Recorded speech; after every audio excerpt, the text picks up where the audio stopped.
Right, good afternoon, ladies and gentlemen. I specialise in historic buildings.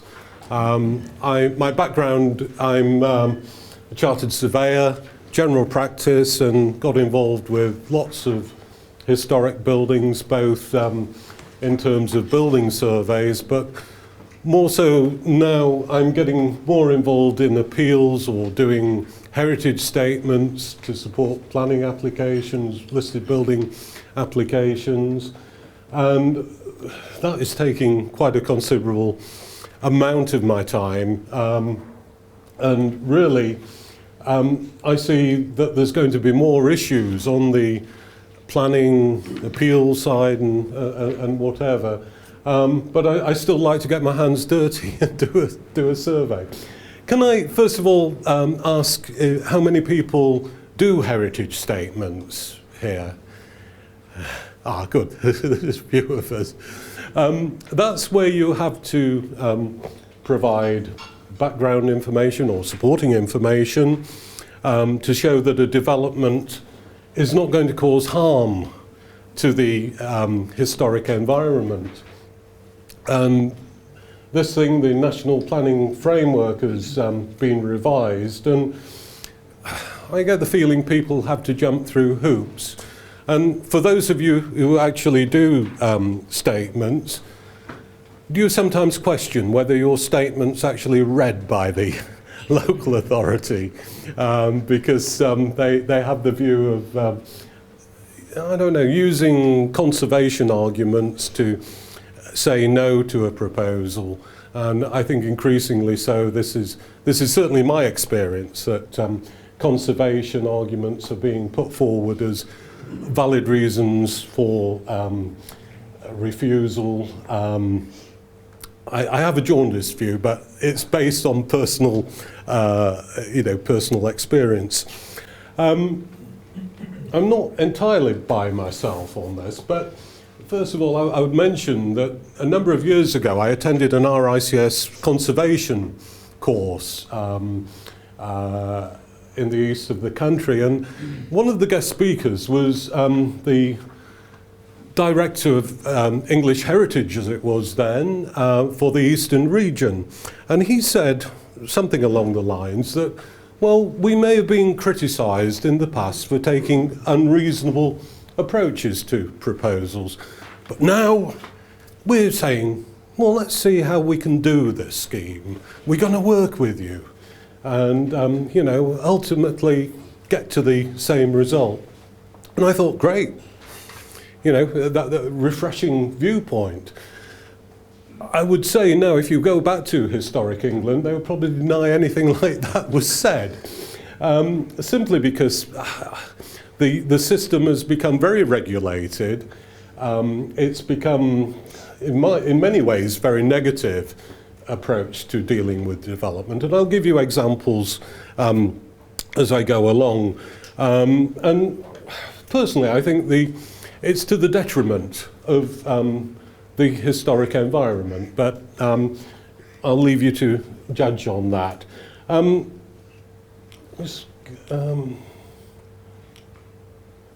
I'm not by myself in terms of being a little bit cynical about the planning system as it is now. This is a letter that appeared in the Daily Telegraph about a year ago as now, and it was from a chap who'd done 3 different refurbishments on listed buildings, and he came to the conclusion that you were jumping through hoops, and his main criticisms were the system's not fit for purpose. And I can see where he was readily coming from on that, but as I say, I think it's a case of interpretation.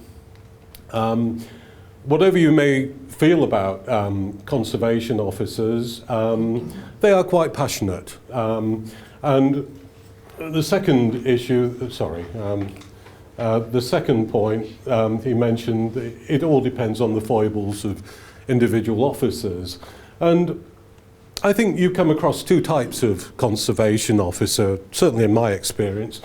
The pragmatists who are looking for a way to find a way to overcome a particular problem, or the what I call the purists, who are so passionate about looking after this listed building that they lose sight of really what we're trying to do and what the development's trying to do. And if I can give an example of that, a number of years ago I was called by another chartered surveyor to look at a house. It was a converted church, and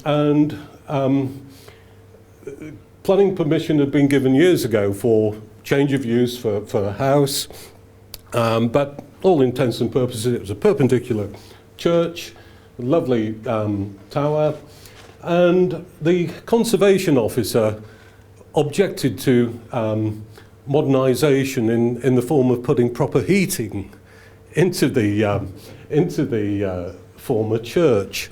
And her grounds for opposing this was because it was going to change the significance of the church and be totally damaging for the significance of the church. And I said, well, you've hit the nail on the head there. You're talking in terms of it being a church. It's a house. You've given consent many years ago for it to be converted to a house. And she couldn't get over the fact that this lovely church had been designed by quite a famous, or reputed to be designed by a famous church architect, John Loughborough Pearson. And it had got some very nice architectural features. So she saw it as a church. And everything that you found written about the church was to, sum up the, reinforce the idea that Pearson had built it. So this poor lady, I can't allow anything to happen to this church because you're going to cause harm. Well, what I actually did on that case, I looked at the biography of Pearson, and I found out that he didn't actually build that church. He took it over from a guy who had died on the job. So his name kept coming through as being responsible for it. And that was quite an important feature, as I'll come to explain, that it didn't have the same significance because it wasn't his design. In the end, we got a proper form of heating in the house, and it was a satisfactory outcome. But had you not looked at the significance, what she was saying was the significance of the building, you may not have got it. But each case depends on circumstances, and what I would suggest to anybody doing statements of significance, do question what the authority is saying. Question what's in the listed building description, because they are not accurate. And hopefully you can build up a case. The other thing that this guy mentioned, specialist reports. It's important now to have these heritage statements, because if you don't have a heritage statement, they will not validate the application. And it's then a question of how much depth you need to go into your heritage statement. And I'll give you some examples as I go along, but it should be sufficient to reflect the importance of the heritage asset. So if you've got a grade 1 listed building, you need quite a lot of detail. Grade 2 star, you need quite a lot. Grade 2, you may need quite a bit of detail depending on the local authorities. But where I find issues now with the conservation authorities, you're not just looking at listed buildings, grade 1, grade 2 star, grade 2. They're trying to extend the amount of buildings that come under the heritage remit. And you get locally listed buildings. You get areas of special local interest. And quite frankly, it's very difficult to distinguish what is important in terms of significance for those buildings against a run-of-the-mill building. So again, I'll come on to that. The other thing that he was sort of suggesting, it was something to do with job protection, and I think there's an element of that, because local authorities have cut back, and conservation posts are at risk. So you've got an organisation that's trying to justify its existence. But coming back to this idea that conservation is often used as a means to say no, you've got less and less conservation expertise to justify that. Again, I'll try and come into that on the detail. And lastly, he was saying the system will result in some owners undertaking work without local authority involvement. I think that's inevitable, where you've got so much control that people will do works. And again, I'll give examples where people have done work, some of it not satisfactory, others where they've taken the view, well, I've invested in this building, I've put X million pounds into this building that was falling down, it's a heritage asset, and I'm not going to be told too much in terms of what I can do and what I can't do, provided that I don't affect the significance. People that do building surveys, for example, have you come across a situation where people have actually said, well, I don't want to go ahead with this because there are too many hoops to go through? Yeah, I've certainly come across that. And it's a shame, really, that you've got listed buildings attract a certain type of purchaser. And, they want to own a listed building, and it seems unlikely that they're the type of people that are going to change it wholesale. And I do think that, some people who do have to jump through hoops unnecessarily. And, this is probably the problem with the system at the moment. I think the system will go back to a more even keel, hopefully, but I think it'll be some time yet. Just looking at paragraph, I'll try and go through these very quickly, the National Planning Policy Framework. You can download it off the internet, but the very first paragraph, it explains what heritage assets range from, and the sort of definition there. But importantly, it covers a whole range of designated and non-designated heritage assets. Your designated heritage assets are listed buildings, conservation areas. So if you've got a property in a conservation area, the conservation area is the designated heritage asset. And you've got a whole range of issues to look at there, because if you affect the appearance or character of the conservation area in a detrimental manner, the local authority are going to turn that application down. And it's an area of much debate at the moment. And again, I've got a couple of cases concerning designated heritage assets and non-designated. One of last week, in actual fact, I prepared a heritage statement for a builder that was developing in an infill site in a mining village in North Nottinghamshire. And he was asked to provide a heritage statement. So I spoke to the architect and said, well, really, why do you need this? Because there's nothing of any great significance. You have probably got to have a watching brief for archaeological interest when you're doing the groundworks, but as far as I can see, there's nothing that is remotely near that's going to affect either a designated or non-designated heritage asset.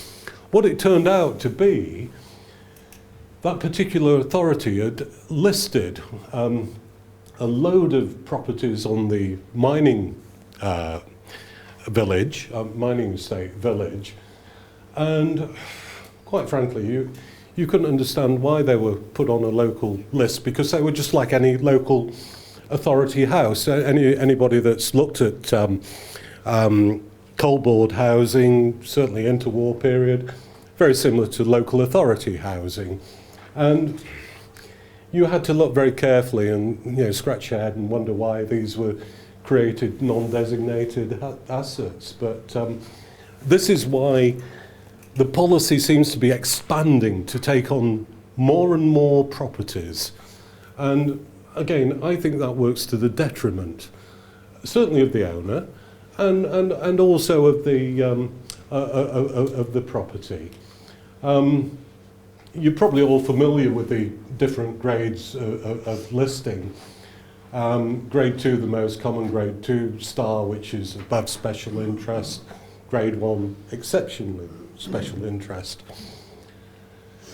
The problem with having a lot of control, you find it difficult to differentiate between a grade 2 and a grade 1 in terms of the methods that they look in terms of trying to assess the significance and the impact that it will have. You often get conservation officers saying, oh, right, it's a grade 2 star, so anything that you do to the building is going to cause harm. I don't subscribe to that. One of the more common things that I come across now is Historic England. They will, their statutory consultees on if there's a grade 1 or a grade 2 star building that might be affected by a proposal. And you get this ridiculous situation where you may have a church, grade 1, grade 2 star, serving a village. And you've got a proposal to build houses in that village. Historic England will come back and say it's a detrimental impact on the church, and therefore we're not happy for it to go ahead.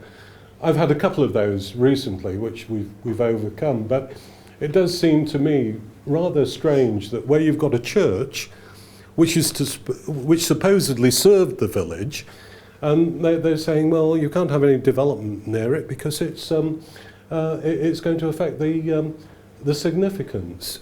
It seems double Dutch to me, but there we go.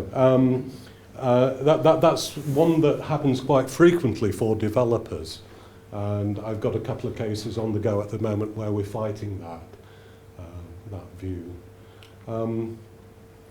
That should say definition of significance. And if you just read that, it's the value of a heritage asset to this and future generations because of its heritage interest.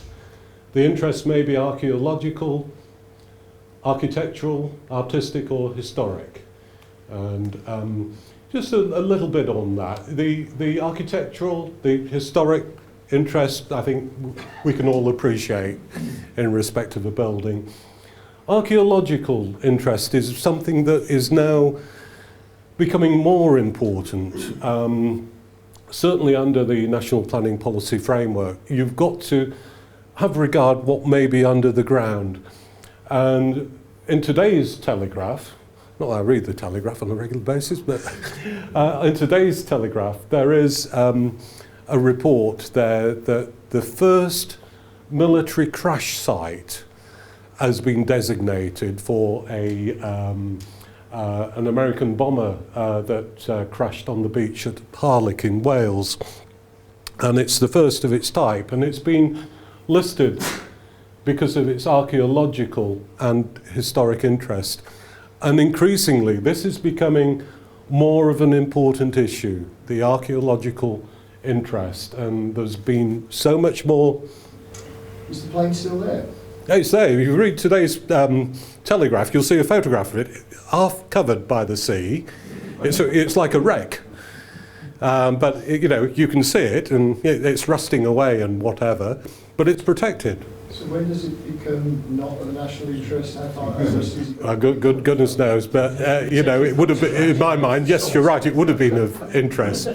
But, you know, it just illustrates how policy is changing to encompass, you know, quite a lot of things. And make no doubt about it, archaeological interest is quite important as far as historic England are concerned, and as far as the local authorities are concerned. So it's a changing situation. We've also got the issue that not only you're looking at the significance, but you're also looking at the setting in which a heritage asset is experienced.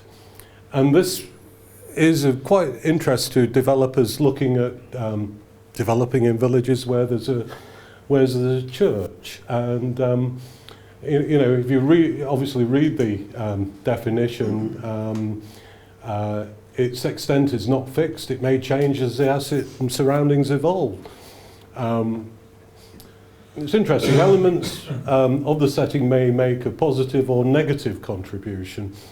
Usually they say because it's a grade 2 star or a grade 1 listed building, it's got to create some harm to the significance. I haven't come across any local authority saying it's neutral, or as I try to say, any impact is de minimis. They, unfortunately, I don't think they've heard of that word. So you've got to go through the process of showing that it's a neutral impact. But I hope you can see you're having to jump through hoops to get through this. Now this is an important point, and it's important both for heritage statements, but also understanding policy when you're doing a building survey on a listed building. Historic England will recognise these 4 main groups of heritage values. Firstly, there's the evidential value, and this relates to a certain extent to archaeological, that, you know, some people probably don't want to make a decision because it might impact on a future generation to unearth some detail about this building. The fact that the building might fall into disrepair and might not be available for the future generation is another issue. Historic value, we touched on that very briefly, or I touched on that very briefly. It's the ways in which past people, events and aspects of life can be connected through to a place, to the present. It is illustrative or associative.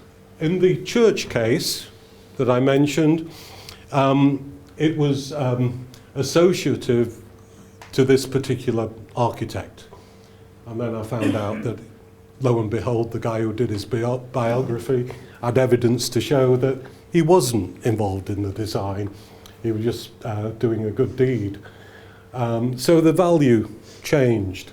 But historic value is something that you'll come across on many buildings. If you've got an historic interest in the building, it's always better to have some fabric that you can say, well, yeah, Pearson designed this, or it was a house where somebody famous lived, that they actually looked at this. The value diminishes if it's been replaced over time. Illustrative value is really just, you could have a farmhouse, a 19th century farmhouse that's in a neoclassical design, and it's illustrative of many similar types of buildings, the farmhouse buildings. Aesthetic value, again, that's probably more down to design. It's the wow factor that you go and look at a building and you feel that you've got some stimulation from looking at it. Communal value all sounds a little bit woolly. It's the meanings of a place for the people who relate to it. bearing in mind now we've got this localism influence on our policy, I believe the communal value will increase in importance, especially where you get these areas of special local interest. And bearing in mind that an area of special local interest is not really good enough to get it on the national sort of heritage plane, conservation area or listed building nationally. It's something way down here. And this is where I feel the policy is going wrong at the moment. I'll quickly go through this because this is what really gives the bite to the national planning policy framework. Obviously, you've got to give great weight to the significance of the building, and one of the problems, as I mentioned, conservation officers will say that grade 1, grade 2 star, you're going to create harm. And to me, they don't look at it in an objective method. But you know, this is a policy that we have. This is quite important. Any harm or loss to the significance of a designated heritage asset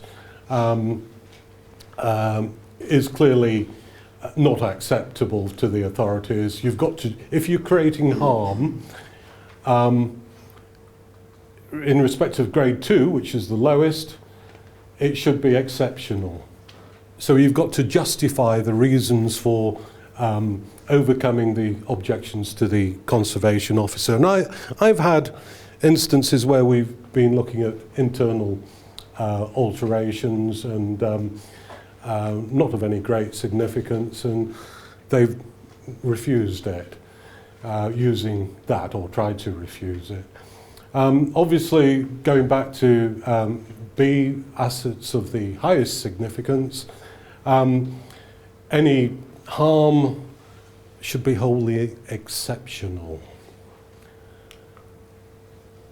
This tries to look at the degrees of harm. They talk of total loss obviously not being acceptable.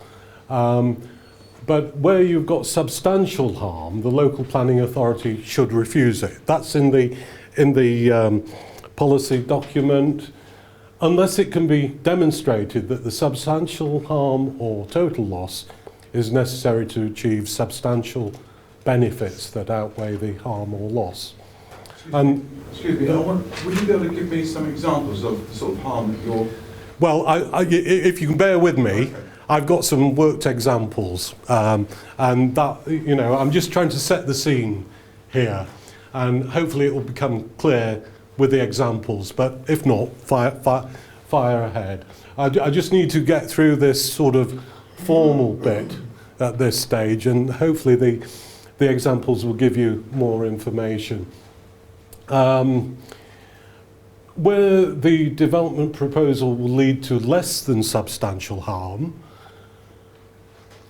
this harm should be weighed against public benefits of the proposal, including, where appropriate, securing its optimum viable use.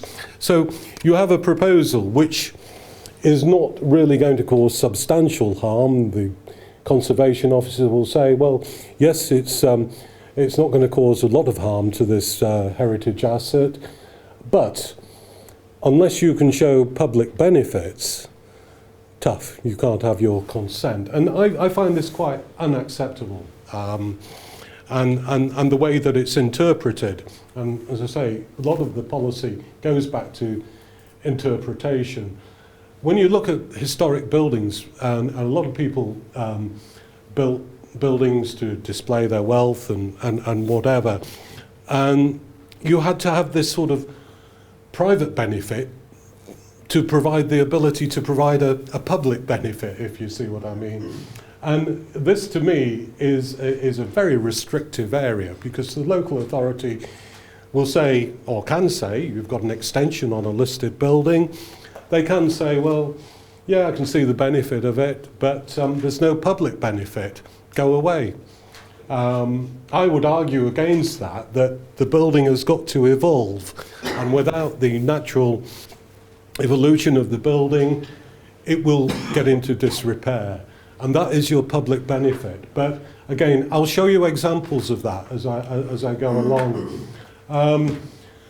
And again, this relates to the non-designated heritage assets, where the local authority or the conservation people says they've got to, make a balanced judgment regarding the scale and any harm or loss of the significance.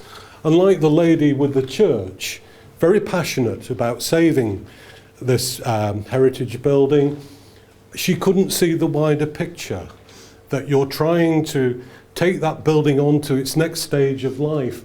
And I find it very difficult for some conservation areas, officers, to make that balanced judgment.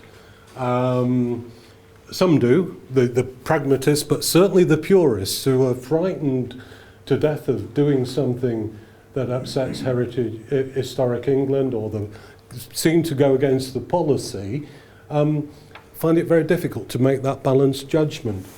Again, I'll show you some examples. This is really what I wanted to get into, the case studies. This is BAWTRY Hall near Doncaster, and it's quite an interesting building. I got involved in it in 2015, I believe. It had been a large country house with acres of land. It was a sporting estate, basically, and at the turn of, well, the early 20th century, it was owned by a quite wealthy individual who, he was an industrialist, but he enjoyed farming, and he ploughed money into the hall. In 1940, it was requisitioned by the military, and it became, eventually it became number 1 Group Bomber Command HQ. And this was where all the strategic work for the bombing campaign against Germany took place. It had a number of RAF stations that it controlled, but the idea was that all the planning and monitoring of the raid took place at this building. And most of it was actually done in porter cabins. The main part of the building, this is the south wing, it was used for officers, commanding officers' accommodation and various other things. But the bulk of the work was carried out in huts and various other things, portable buildings. And unlike many country houses that were used for military functions, the military function continued at BAWTRY Hall until 1984. And in 1984, it was sold as part of the Thatcherite sort of purge on government, on local, government and local assets and bringing them forward. What they did, they stripped all the land off it and offered it for sale, and there was not a lot of setting around it. The main access was shared with a housing estate, and eventually it was used for a church charity, and they didn't have the money to invest in it. And you'd actually got rooms in the building which had not been occupied since 1939. And my chap came along in 2015, had a vision for using part of it for his own purpose, his own business, and then he would decide what he wanted to do with the rest of it.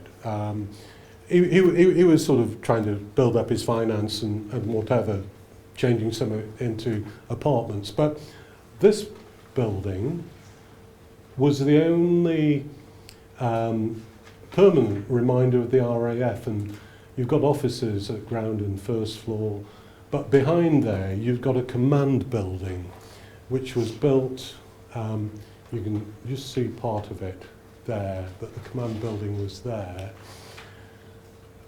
This is the back end view. The command building's there.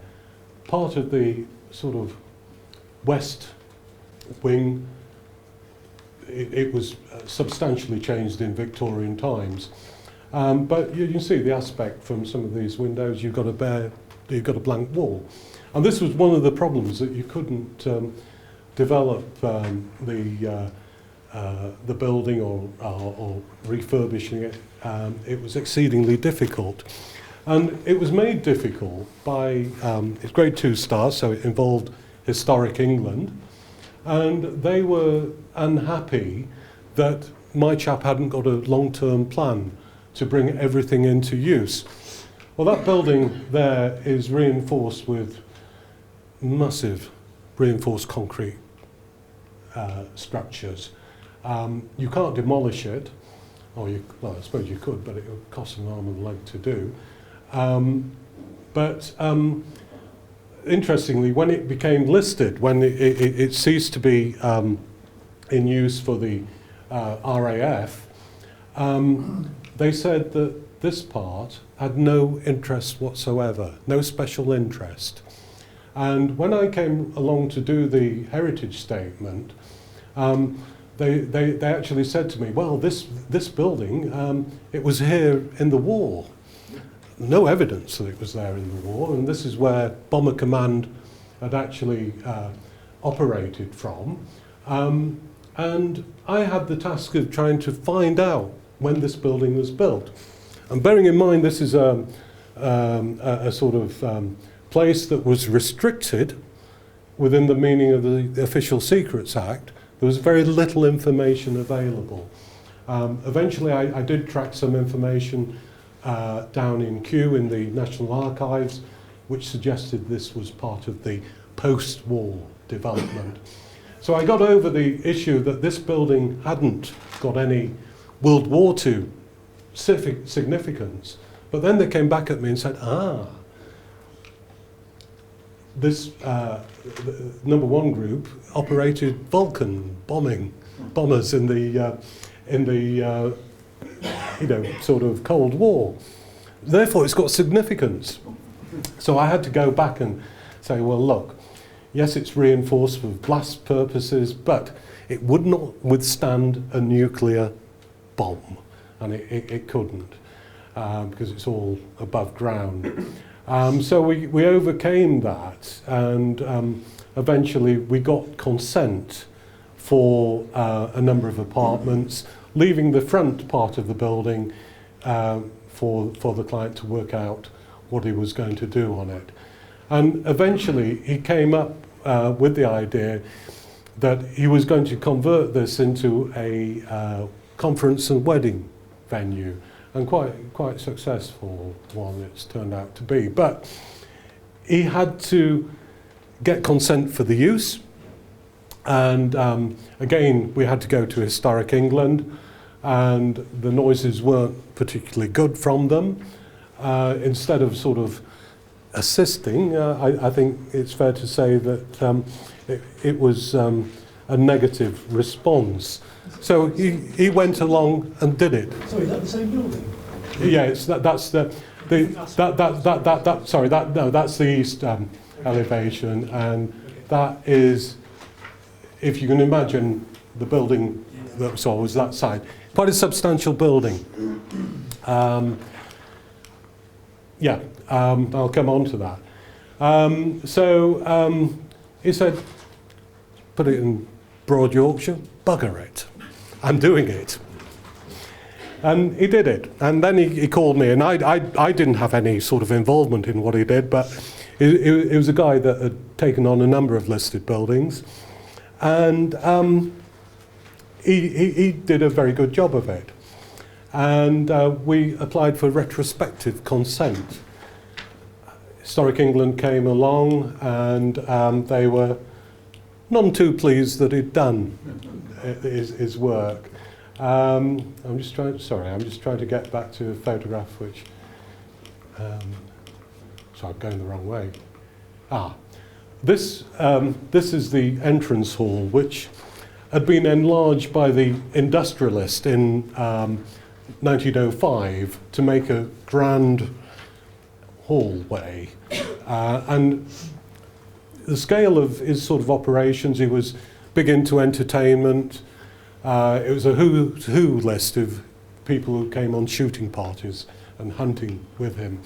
And the work was done to a high standard by the client. And the lady from Historic England was miffed because she didn't have the opportunity to advise him how to do it. Not that he would have taken much advice, but she came along. This was the bar that he created. And she said it's too large for the room. And also this column there appears to be an 18th century pilaster. And you're going to cover it up with this monstrosity of a bar. I will not permit it in a grade 2-star building. So anyway, I had the task of saying that this wasn't out of place. And this pilaster was basically a column which the RAF had built in 1960s to support. There was a mezzanine floor behind there in a flower room, and I got photographs, and I had great delight in going back to her and saying there was no historic value in that.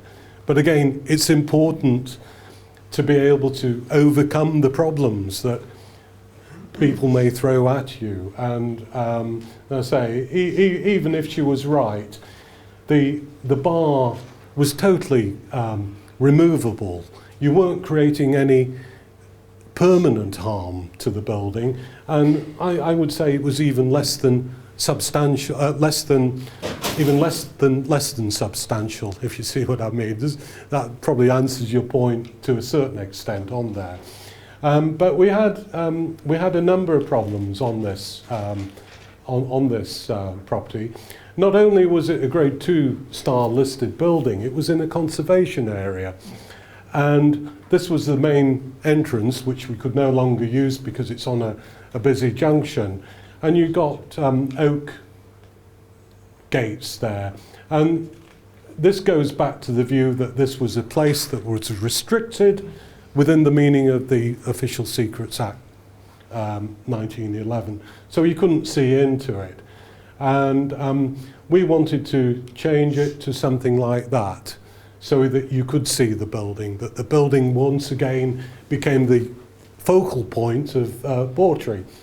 And it took quite a battle to get them to accept that. But they were saying that that was in keeping with the character of the conservation area, and to do that, you were having a detrimental harm to the conservation area. What a load of codswallop. We succeeded on that. Case study 2 was a farmhouse, and grade 2-star also, and it's probably about 5 miles away from BAWTRY Hall. And it was a grade 2-star, mainly because of this elevation, which appears to be your classical Neo-Georgian, with the exception of this, which is Victorian addition. But I got the feeling when looking at it, the fenestration details were over-laboured. And I didn't really think that it was neoclassical in the true sense. And what convinced me, this is the side elevation, looking at that side there, there's no symmetry. And you know, basically it was a building that's been refaced. But not only had it been refaced, some of the features like the quoins, which were mentioned in the listing, giving this building great significance, were actually 1960s reconstituted stone that had been put in. The conservation officer wanted a lime finish. We've got 1960s cement render. And he wanted a lime finish, and I was arguing that, well, you can't actually put the lime on near the coins because they're all over the place. So your lime would be falling apart. In the end, we agreed on one of these one-coat spray lime type substitutes, which seemed to work. But also, this stairs was considered to be important for the Grade 2 star listing, and it was thought that this building goes back to 1700, 1730 or something like that, and these stairs were an integral part of the original building. Again, complete rubbish, because they were they've been messed about with. The balustrades were certainly 20th century. Repairs had been done, and when we actually did the refurbishment, this part of the stairs didn't exist, and another stairs went across there. So we had quite good evidence to show that this really wasn't a Grade 2 star building. This shows the stairs in a little bit more detail. You got modern concrete floors, which was creating damp. And I did a heritage statement, and basically came to the conclusion that the rear part of the property was, I think I'd put it down as 17th century. I'm revising that to 16th century because we stripped it out. And then I was able to show that this bit came next, then that bit came, and then that bit, or refacing of that was done at the same time as that. And lo and behold, Historic England didn't have a problem with that, because I'd actually done the research, and I think they accepted that I got a bit of expertise in it. So we actually, in the process of getting everything done now, going through, but had we not gone to that length, I can see that Historic England would want the stairs retained, they would want all sorts of conditions, but the fact that it wasn't really the quality of house that was in the listing swayed it. I maintain that the guy who did the listing probably got drunk in the local pub. There was a very good real ale pub round the corner. But it pays to go into detail, look at what you're given, question it. The listed building description. Can I just ask a question about this whole issue? Are you saying that when these things get listed, they don't do this research? No. No. So don't get out of the car after something. You're right. I met a guy on a course a few weeks ago, or a few months ago. He said, "Oh yes, that was a second gear inspection, more like the second gear mortgage valuations that one would talk about years gone by." I know you can't do that now, but I've been guilty of doing that in the past. But on the back of that observation, is there any way to the thought that councils are itching to have as many listed buildings on their books as possible? Well, there was a period when the Department of Environment in those days used to say to the local authorities, "Well, you haven't got many listed buildings, have you? Go and find some." And, you know, the research wasn't done. In fairness, somebody had come to the conclusion that there was work done on that building in 1730. And I wouldn't doubt that. But what they don't know is the extent that it's been done. But unless you're going to do a sort of forensic survey and work out when each part had been built, you're then, you know, at their mercy well, you know, it's a grade 2-star listed building, and goodness me, you can't do anything because you're going to create harm, substantial harm. I had a similar staircase experience when the listed building officer was absolutely certain that it was a Jacobean staircase, until such time as my client found a box of receipts in the back lobby, which indicated that it had been fabricated in 1954. You know, no doubt whatsoever. But no, this happens quite frequently, and I often have arguments with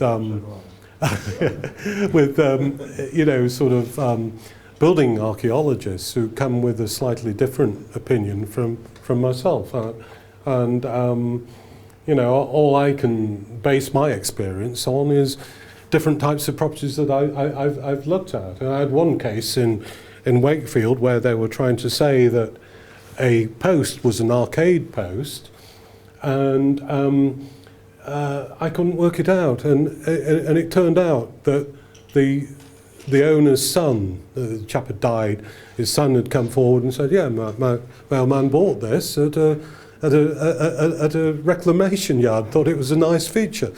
But I could see where the archaeologist had thought that it was an arcade post.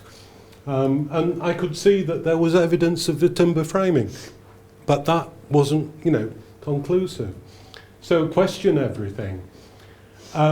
Case study 3, this is in Doncaster. Sorry, a lot of properties are in Doncaster, but I do cover the whole of the country. This relates to a building in a conservation area. So the conservation area is the designated heritage asset. The building's not listed. And what my guy did, chartered surveyor, upholding member of the community, he got this sort of situation. This is at the edge of town. It got a typical interwar building built in 1925, and he moved his office to one of the rooms. It was a number of rooms were let out to residential tenants, but he retained the ground floor and he put his office there. And what he did, he removed the wall, and he got reprimanded by the local authority because it was in a conservation area. And it is quite interesting, this, because they actually looked on Google Earth to get the photographs. And as you probably know, if you get away with something that needed planning permission and you've got away with it for 4 years, it's immune from action. Well, they discovered that you know, it was probably 2 months within you know, a reasonable period that they could take action. So they served an enforcement notice on him. And he said to me, well, what do you think? So I had a look at it, and I came to the conclusion that this wall, which he demolished, was not more than 1 metre height. It was probably more than 1 metre height from the back edge of footpath, but here you can see that the lawn's raised, the driveway is lower, and that measurement from the top of the paving slab on end to the top there was less than 1 metre. And the importance of that is permitted development rights. The local authority should have issued what's called an Article 4 direction against him, withdrawing permitted development rights. They didn't. They took the view that because they'd mentioned the importance of these walls, and they were all over the conservation area, that was enough for them to take enforcement action against him. And I said, look, you can't do that. And I was up against you know, a sort of enforcement officer, and he knew best. So we had to go to appeal, and we won. But the sad thing was that I was quite prepared on behalf of the client to talk about doing something maybe on the edge here, reinstating some walls so that it got a reasonable driveway in there. But the local authority were determined that they would not enter into any discussion, any negotiation. They were going to make an example of him. And this is part of the evolving conservation policy that we've got now, that it's negative, but it's also, you know, they want to make examples of people that go against the policy. And I know it's unfortunate or not, I seem to act for a lot of people that are on the wrong end of the enforcement notice, and I can't help but feel that there was a better way of doing it. Most certainly in this case, it would have been far easier to, you know, put some wall nibs in there, and, you know, it wouldn't have made a ha'porth of difference to the quality of the conservation area. But because they took him to enforcement notice, he took the view, like a blunt Yorkshireman, well, sod it, I'm not doing any more. Well, I've won my case, and, you know, whilst I was willing to do that, I'm not prepared to. And I think the local authority, when they look back at this, will think, well, we've missed an opportunity here. And a lot of authorities are under pressure to take enforcement action, and the pressure comes from above, from historic England. It will change eventually, but as I say, it's unfortunate that, you know, we've got a situation where, in that instance, the best conservation outcome wasn't available. Did everyone else have their permitted development rights? So, did all the other houses have their?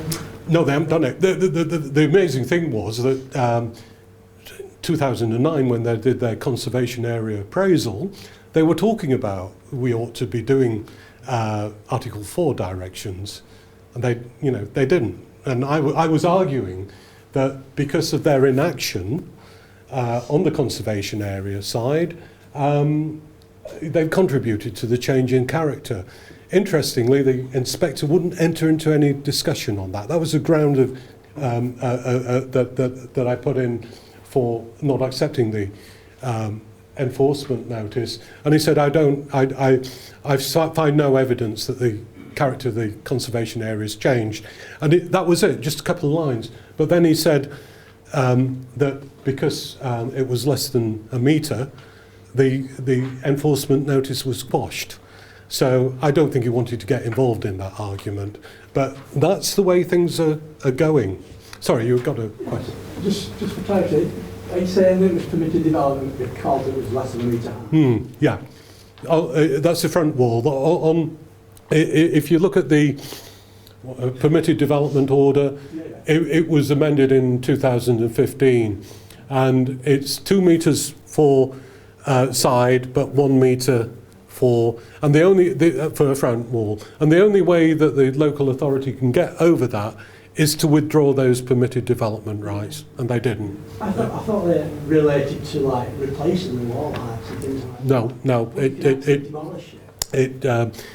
I can show you chapter and verse in this, which is, if anybody's involved in the mechanics of the listed building, this, you know, in the law, it's listed buildings and other heritage assets by Charles Minor, and it is an absolutely mine of information.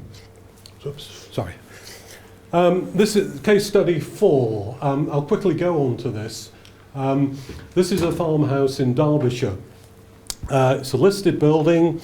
The central part of the property, between the chimney stacks, I believe is probably 16th century. It's been refaced since, but probably about 100 years ago, the roof covering was changed to a limestone slate roof. And they took the material from a different building that had been demolished in the area. The problem when I did the building survey for the purchaser, the roof frame wasn't constructed strong enough for a stone roof. It only got one purlin. It stood up reasonably well, but repairs had been done, bits of cement and bits of old tile and whatever had been put on here. And I said to the client, look, this roof needs serious attention. It might not need it now, but it will need it very soon. And, you know, I sort of said, well, 5 years is the max you would probably go to, and that would be pushing it. The problem is that this area, it's a small farming community. It is in a conservation area. So you've got a listed building in a conservation area. And one of the things about the conservation area appraisal, they stated that you've got a lovely mix of stone roofs. This was the only building with stone roof, and pan-tiled. And the view was that to change this to pan-tiles, which it originally had because you could tell by the roof frame, would change the character of the area, and therefore change the character of the conservation area, and therefore wouldn't be permitted. Even though in other cases you could go back and say, look, this roof covering is a rogue roof covering. The roof frame was not built for that. And I estimated that the client probably had about 50 grand's worth of work at least to do on that, to maintain it. Change the roof frame, which again is questionable, whether you would do that on a listed building. My view was that it was going to create more harm to the significance than not. But in the end, my client decided not to go ahead with it because the risk was too great. And I couldn't say to her, this roof is going to see you out for 30 years or whatever. And you can just see here, a slightly different colour. As I say, these were limestone slates, and they've effected a repair there using sandstone.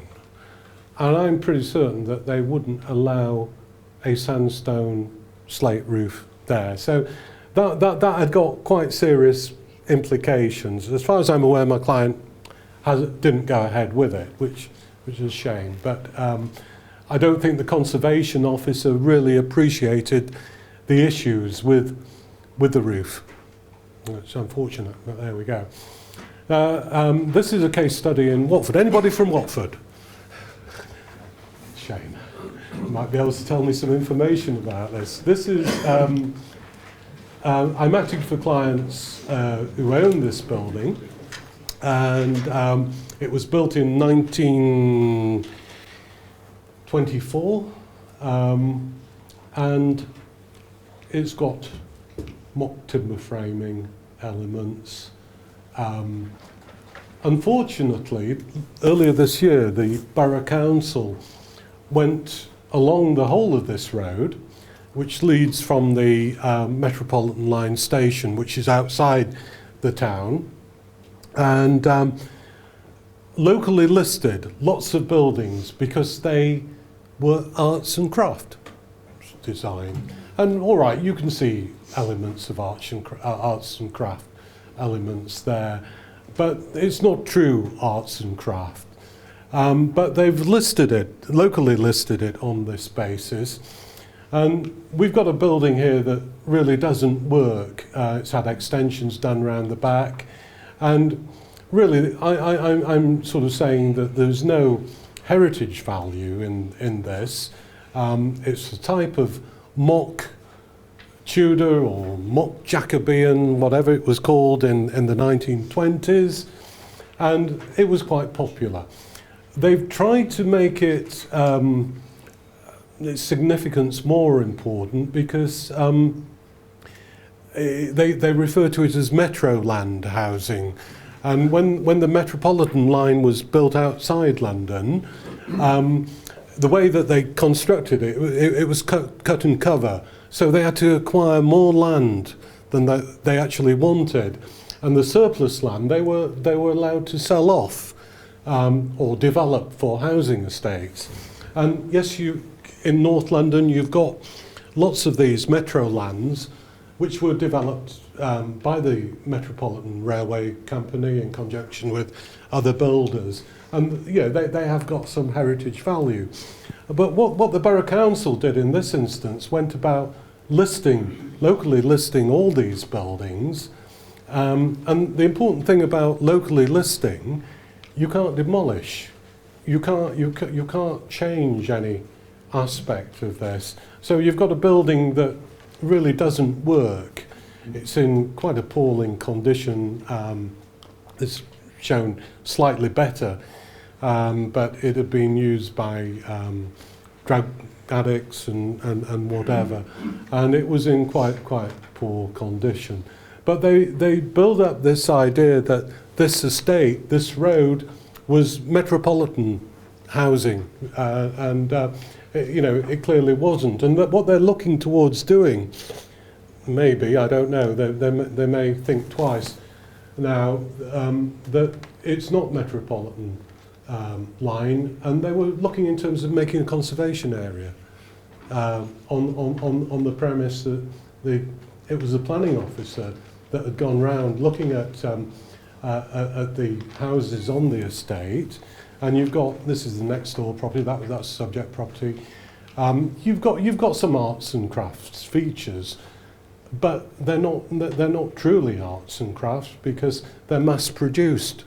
And one of the things about arts and craft is that local craftsmen, local materials, all this was mass produced. And you look around and there's a few details that are probably influenced by arts and craft. This is going the opposite way. Well, you've got a fine example of an arts and crafts building there. That's a little bit more individual. And this is a modern day example of a mock timber frame building. Again, can you see any arts and crafts influence there? And you know, you can go along the whole of the estate. This is a neo-Georgian building, quite, you know, modern in its style. Its windows don't match the period that it's supposed to represent. And you know, I think the guy read a book and saw, well, oh, that's an arts and crafts porch, so it's got to be listed. And this is where I'm saying that the quality of lower down the pecking order is quite atrocious, and you're having to jump through hoops. What we're trying to do on the property is to demolish it and provide something that is a modern day equivalent of arts and crafts. But that's pending. Again, you know, you've got little influences of arts and craft, but to get arts and craft conservation area on that basis, I think, is stretching it. This is in Hertfordshire, and it's very, I just want to gloss over this because it was a case that I thought we'd managed to get the conservation officer to accept, but they've come back with refusal. So we're 5 minutes, yeah, coming back with refusal. And it's typical for anywhere. So it's in a conservation area, and we want to demolish a bungalow and build this in its place. And the initial advice that came from the conservation officer was, don't like the mass. The mass is too high. Knock it down to 1.5 and knock off 1 or 2 of the bays. Well, by the time you've done that, you might as well have, you know, leave the bungalow. And it's this view that the Conservation Authority has to be seen to intervene that really does annoy me, because this particular estate, I've done a couple of appeals on there, which I've won, whereby you've got an old property, probably built in the 20s, small house on a large plot. You've done everything you can to it, extend it. You can't do anything more to it to make it useful for modern day living. And you know, you're going to end up with a situation maybe 20 years time where you're having to put in 1.5 stories and get rid of a few bays, that the house isn't going to be suitable for the plot. So this ability or inability to make a decision now is storing problems for the future. And this is why I think it's negative planning. I think I've overstayed my time, have I, JJ? I hope that gives you a flavour. I'm not by any stretch of the means trying to suggest that you flout the policy and what comes out of historic England, but do question it, because the more you question, the more you find a loophole to dig into and try and provide a better solution.